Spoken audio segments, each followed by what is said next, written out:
আসসালামু আলাইকুম সম্মানিত জিএসএম ভাই ও বন্ধুরা, সবাইকে আন্তরিক শুভেচ্ছা ও অভিনন্দন। আমি মোহাম্মদ রইস আর আপনারা দেখছেন রইস পয়েন্ট প্রেজেন্ট। এই মুহূর্তে আমার হাতে একটা ফোন দেখতে পাচ্ছেন, নোকিয়া 105/2013। তো এটার যেটা আরএম রয়েছে, আরএমটা রয়েছে আমাদের 908। তো এই ফোনটার যেটা সমস্যা রয়েছে, এই ফোনটা যদি আমরা ওয়ান করি তাহলে ফোনটা ওয়ান হয়, অথচ ডিসপ্লেতে লাইট আসে না। তো সেই সমস্যা আজকে সমাধানের চেষ্টা করব। ডিসপ্লেতে গ্রাফিক্স আসে, তো এটা আপনাদের ভালো করে দেখাবো। আবার ডিসপ্লেতে গ্রাফিক্স আসে অথচ লাইট আসে না, তো এই সমস্যার সমাধানের চেষ্টা করব। তো শেষ পর্যন্ত সঙ্গে থাকবেন, আশা করি আপনাদের ভিডিওটা ভালো লাগবে। সম্মানিত জিএসএম, আমরা চলে আসলাম আমাদের মূল কাজে। তো এই মুহূর্তে আমরা এই ফোনটা ওপেন করে নিব, মানে খুলে নিব, ব্যাকপ্যাকটা খুলে নিব। ব্যাকপ্যাকটা খুলে নিয়ে আমরা দেখবো যে আমাদের যেটা লাইটিং এর যেটা সমস্যা রয়েছে সেই সমস্যাটা দেখব। সম্মানিত জিএসএম, আপনাদের দেখানোর সুবিধার্থে আমি কিন্তু স্ক্রুগুলো আগে থেকে খুলে রেখেছি, তো জাস্ট ভিডিওটা যাতে ফাস্ট হয়, ভিডিওটা যাতে শর্টকাট হয় তার জন্য। তো এই মুহূর্তে আমরা খুলে নিলাম। খুলে নিয়ে আমরা যেটা করবো সেটা হচ্ছে এই মুহূর্তে সম্মানিত জিএসএম, আপনারা দেখতে পাচ্ছেন এই যে এখানে আমাদের যেটা রিঙ্গার স্পিকারের পাশে রয়েছে আমাদের নোকিয়া 105, যেটা আরএম রয়েছে 908। তো এটার হচ্ছে আমাদের যেটা ডিসপ্লে লাইটিং যে সেকশন, সেই সেকশন। তো এই মুহূর্তে আমাদের এক একটা ফোনের এক একটা জায়গায় এক একটা সেকশন থাকবে। কোথায় কোন সেকশন, এটা তো কাজ করতে করতে অবশ্যই আপনাদের মুখস্থ থাকতে হবে বা ঠোঁটস্থ থাকতে হবে, যেহেতু আপনারা একজন টেকনিশিয়ান।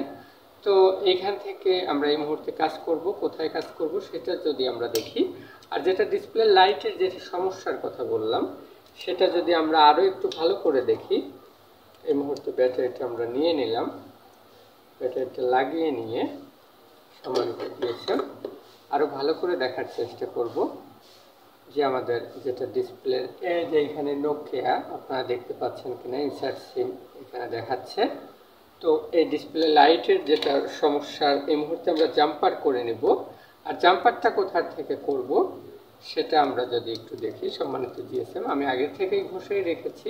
তো এই যে এখানে আমাদের যেটা প্রিন্ট রয়েছে, আমাদের ডিসপ্লের যেটা প্রিন্ট রয়েছে, এই ডিসপ্লে প্রিন্টের 2 নাম্বার পিনে, ডিসপ্লে প্রিন্টের 2 নাম্বার পিন থেকে আমরা জাম্পার করে নেব। কোথায় জাম্পার করে নেব? এই যে এইখানে আপনারা দেখতে পাচ্ছেন যেটা আমাদের ডিসপ্লে লাইটের যে সেকশনটা রয়েছে, এখান থেকে একটা জাম্পার করে ডিসপ্লের এই প্রিন্টের 2 নাম্বার প্রিন্টে আমরা দিয়ে দিব।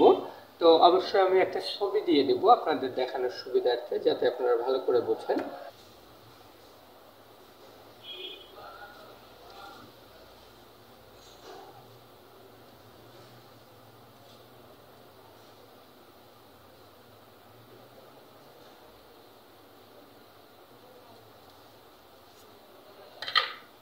এখান থেকে জাম্পার নিয়ে আমরা কোথায় জাম্পার করব? আমাদের ডিসপ্লের যেটা, এই যে এখানে ডিসপ্লের যেটা 2 নাম্বার পিন, এই ডিসপ্লের 2 নাম্বার পিনে আমরা জাম্পারটা করে দেব।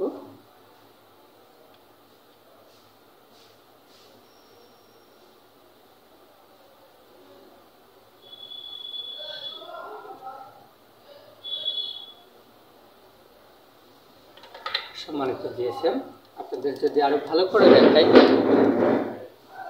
এই যে এখানে আমাদের যেটা ডিসপ্লের 2 নাম্বার যেটা পিন রয়েছে, 2 নাম্বার পিন থেকে আমরা একটা জাম্পার নিয়েছি। আর জাম্পারটা কোথায় দিয়েছি সেটা যদি আপনাদেরকে দেখাই, এই যে চার্জিং সেকশনের এই যে এই নিচের এই অংশটাতে অবশ্যই পিকচার দিয়ে দিব, আপনারা সেখান থেকে দেখতে পারবেন। তো এই মুহূর্তে আমরা এই ফোনটা যেটা ব্যাটারি রয়েছে, ব্যাটারি দিয়ে অন করার চেষ্টা করব।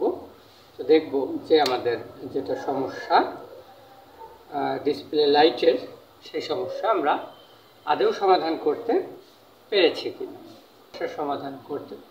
কিনা, সম্মানিত জিএসএম, এখন আপনারা দেখতে পাচ্ছেন যে পরিপূর্ণভাবে আমাদের ডিসপ্লে লাইটটা চলে আসছে। তো ডিসকানেক্ট করে নিলাম ব্যাটারিটা। আবার এই যে এখান থেকে আমাদের লাইটিং আইসি থেকে কোথায় জাম্পার করলাম, আমাদের এই যে এখানে যেটা প্রিন্ট রয়েছে 1 নাম্বার প্রিন্টে আমরা জাম্পারটা করে নিলাম। তো এই মুহূর্তে আমরা ক্যাসিংয়ে ফিট করে নেব। সম্মানিত জিএসএম, আমাদের সেই ফোনটাই যেটা আমাদের সমস্যা ছিল লাইটে। তো এটা এই মুহূর্তে আমরা লাইটটা পরিপূর্ণভাবে চেষ্টা করেছি।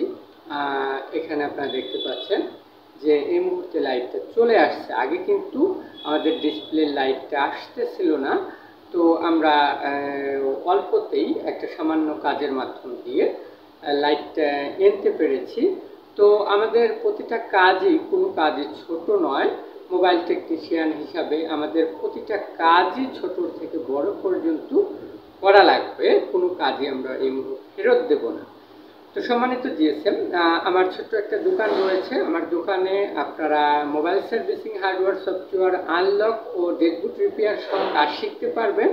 যারা কাজ শিখতে আগ্রহী তারা অবশ্যই ভিডিও ডেসক্রিপশনে বিস্তারিত দেয়া থাকবে, সেখান থেকে যোগাযোগ করতে পারবেন। তো আমার দেখানো ভিডিও আপনাদের যদি ভালো লেগে থাকে অবশ্যই লাইক করবেন, কমেন্ট করে আপনার মন্তব্য জানাবেন, শেয়ার করে বন্ধুদের মাঝে ছড়িয়ে দেবেন আর সাবস্ক্রাইব করে পাশে থাকবেন। দেখা হবে পরবর্তী আরেকটা ভিডিওতে। সেই পর্যন্ত ভালো থাকবেন, সুস্থ থাকবেন। আল্লাহ হাফেজ।